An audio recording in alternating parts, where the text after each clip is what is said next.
আমাদের দেশে পরিবারতন্ত্রের অধীন রাজনীতি। এটা যেমন এখন অনেকের নিকট অসহ্যকর হয়ে পড়েছে। আবার এটার যে ঐতিহ্য, সেই ব্রিটিশ জমানাতে জমিদারি প্রথা। জমিদার মারা গেছেন, তার কন্যা, তার স্ত্রী বা তার সন্তান-সন্ততি তারাই জমিদার হবেন। আবার তারও আগে, ব্রিটিশদের আগে যখন নবাবী আমল ছিল, তখন আমাদের এই দেশে অনেক ছোট, ছোট জাগিরদার ছিলেন। চৌধুরী, মোকদ্দম, পাটোয়ারি এরকম অনেকগুলো পদ-পদবী ছিল।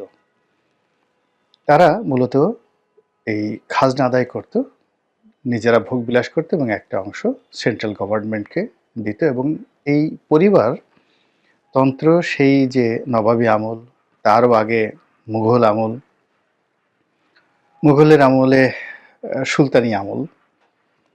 তো সুলতানি আমলের আগে, সেই ধরেন ১০০০ বছর আগে, এই বাংলাদেশে ক্ষুদ্র, ক্ষুদ্র, ক্ষুদ্র, ক্ষুদ্র রাজারা ছিল। সেই অনাদিকাল থেকেই মূলত একটা পারিবারিক ডাইনেস্টি, ফ্যামিলি ডাইনেস্টি আমরা জাতিগতভাবে ভোগ করে আসছি বা পারিবারিক ডাইনেস্টির জুলুম এবং অত্যাচারের দ্বারা নিষ্পেষিত এবং নির্যাতিত হয়ে আসছি। এবং এর ফলে যেটা হয়, পারিবারিক ঐতিহ্য যখন পজিটিভ অর্থে গ্রহণ করা হয়, তখন সেখানে অনেক ভালো কিছু হতে পারে। যেমন ধরুন ঢাকার নবাব আব্দুল গনি। তো এখন এই পরিবারে আমরা বেশ কয়েকজন মহামানবের সন্ধান পাই। নবাব আলিমুল্লাহ, নবাব খাজা সলিমুল্লাহ। আমরা সবাই তাদের নাম জানি। এই ঢাকা শহরের যত বড় উন্নয়ন, এই ঢাকা বিশ্ববিদ্যালয়, মিটফোর্ড হাসপাতাল, তারপর এই যে ঢাকার যে ওয়াসা, ঢাকা সিটি কর্পোরেশন, এই সকল কিছুই কিন্তু ওই নবাবদের দান, তাদের কর্মকাণ্ডের, শুভ কর্মকাণ্ডের চিন্তার ফলাফল। এমনকি মুসলিম লীগ প্রতিষ্ঠা, এই যে আজকের যে গণভবন, না ঠিক গণভবন না, আজকের যে বঙ্গভবন, এটা নবাবদের উত্তরাধিকার সূত্রে আমরা পেয়েছি। এরকম অনেক আছে, অনেক আছে। নবাব সলিমুল্লাহ, নবাব আহসানুল্লাহ, নবাব আলিমুল্লাহ, তো এরকম একেবারে সর্বশেষ খাজা নাজিমুদ্দিন।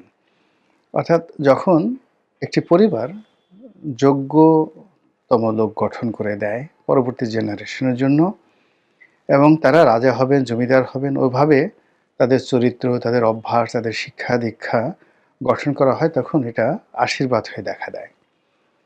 আপনারা যারা ইতিহাসের ছাত্র তারা জানেন যে যে সকল বড় বড় ডাইনেস্টি, সেটা অটোম্যান সাম্রাজ্য বলেন কিংবা এখন ব্রিটেনের যে রাজপরিবার আছে তারা, বা জাপানের রাজপরিবার, এটা তো পৃথিবীর সবচেয়ে পুরনো ২০০০ বছরের পুরনো রাজপরিবার কিন্তু জাপানের।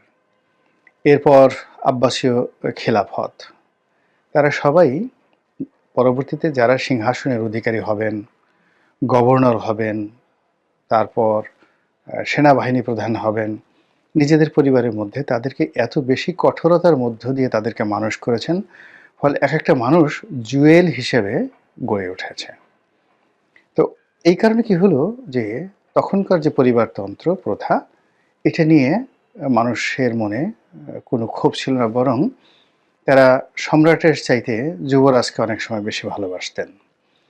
আপনি কাতারের দিকে তাকিয়ে দেখেন, কাতারের যিনি আমির, তিনি একটা নির্দিষ্ট সময় মনে করলেন যে তার দুজন পুত্রই তিনি উপযুক্তভাবে মানুষ করেছেন।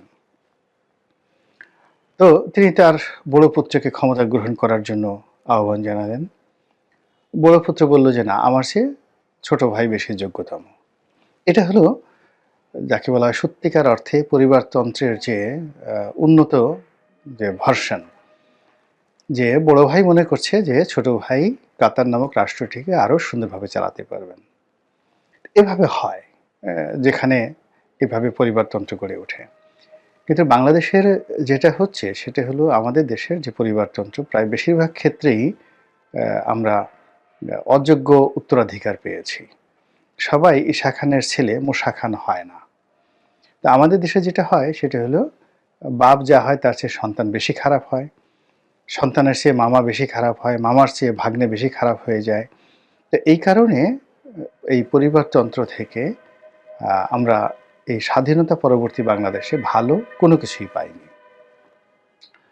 বরং এখানে মাথার চেয়ে লেজের ক্ষমতা বেশি, লেজের চেয়ে পায়ের গোড়ালির ক্ষমতা অনেক বেশি, বা দেখা যাচ্ছে যে গোড়ালির চাইতে নাকের ময়লার যন্ত্রণা খুব বেশি।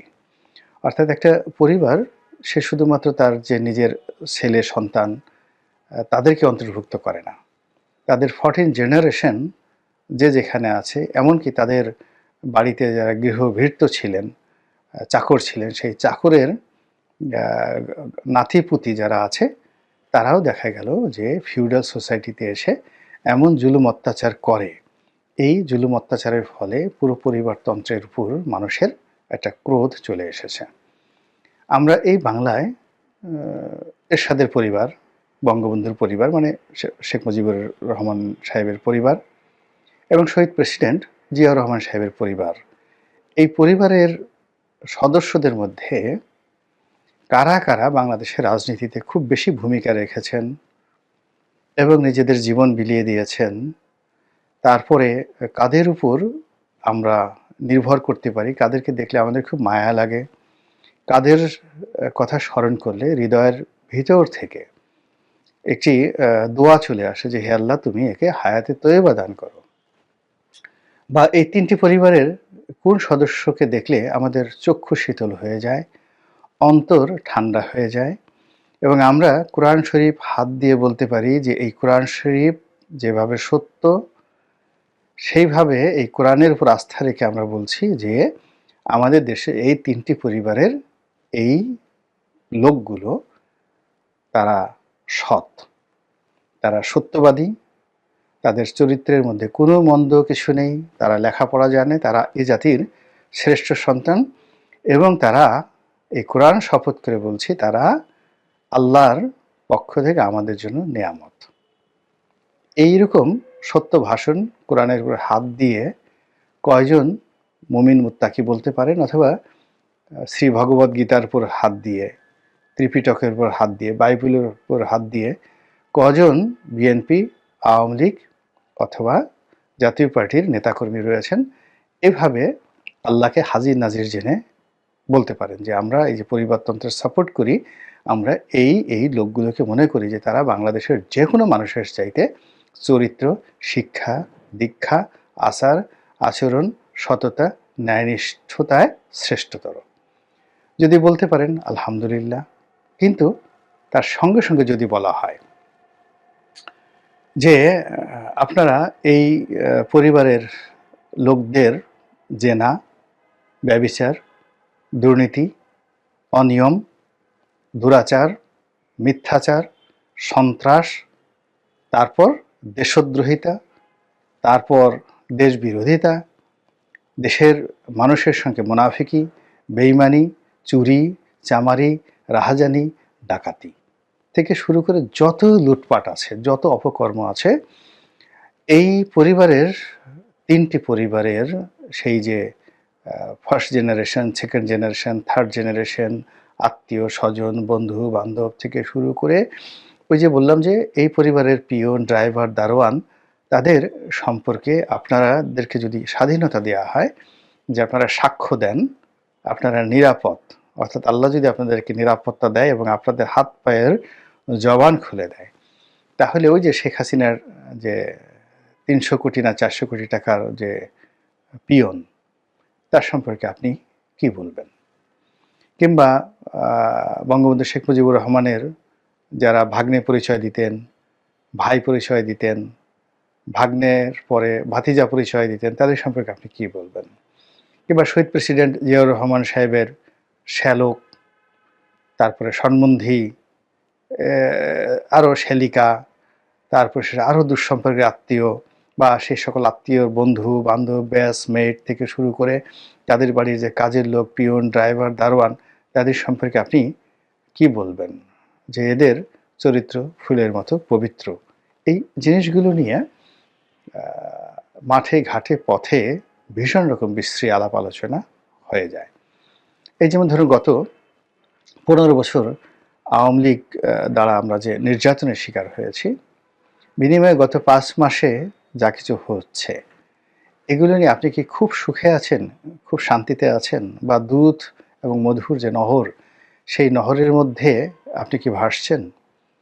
আপনি কি বলতে পারছেন যে আমরা একটি যুগ থেকে আরেকটি সুন্দর যুগে এসেছি, যে যুগে সব অলি আল্লাহরা আমাদেরকে সেবা দিচ্ছে? এগুলো হচ্ছে না।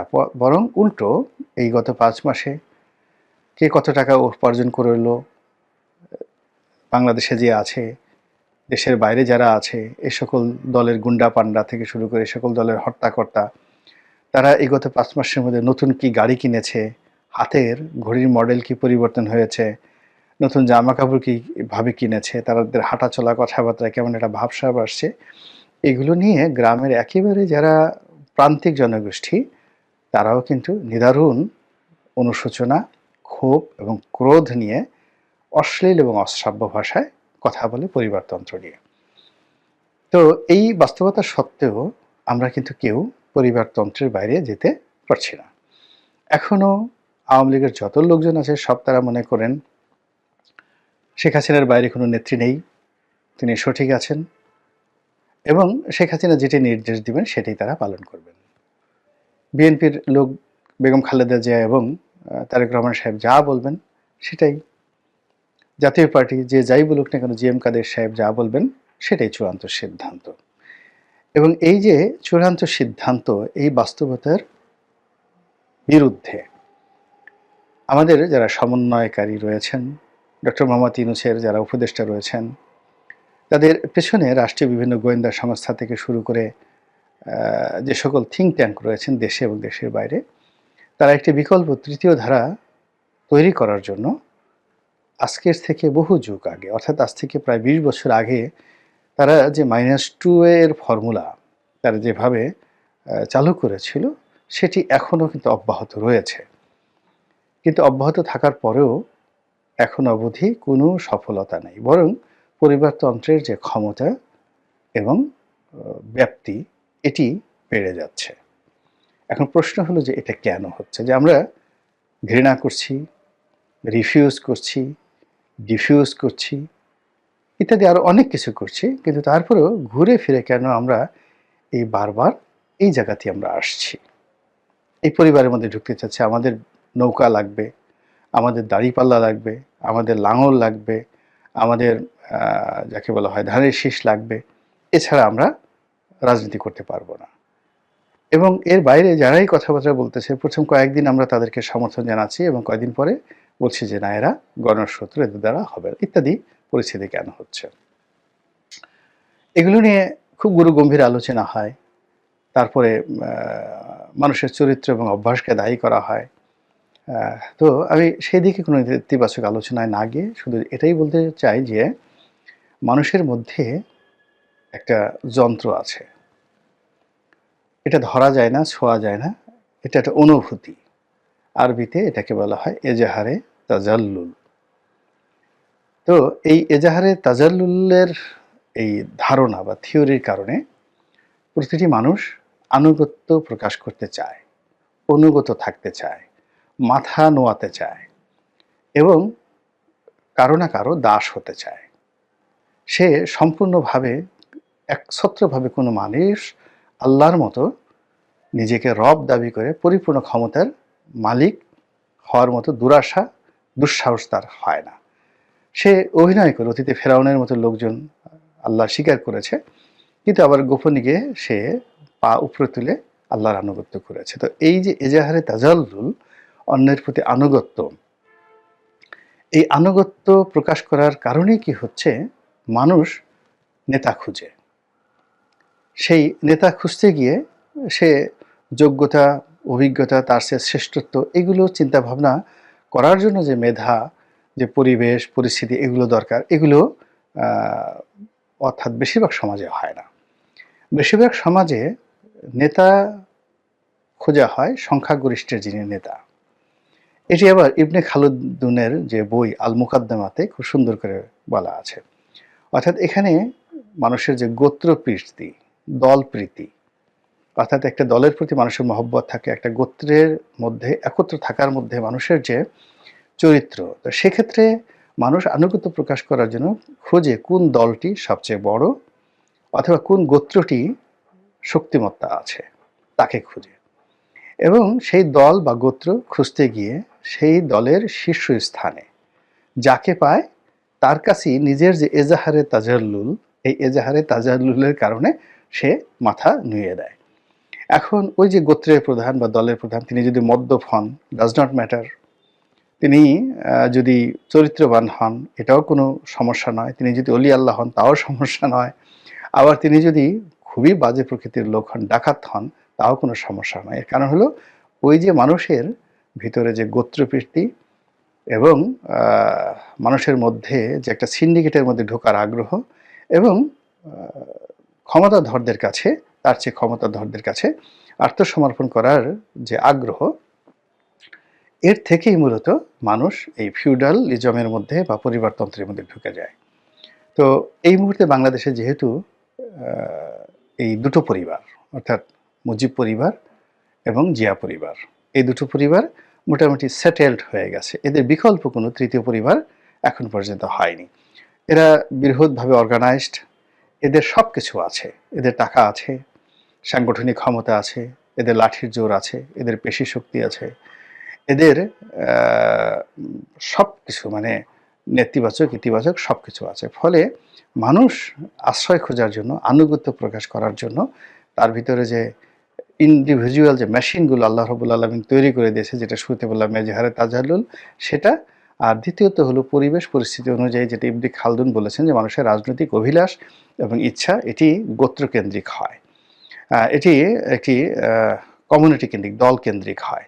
তো সেই দিকের বিবেচনায় এই দুটো দলের বিকল্প বাংলাদেশে যেহেতু গড়ে ওঠেনি, কাজেই এখানে কোথাও যাওয়ার সুযোগ নেই এবং কেউ এখানে যাবে না।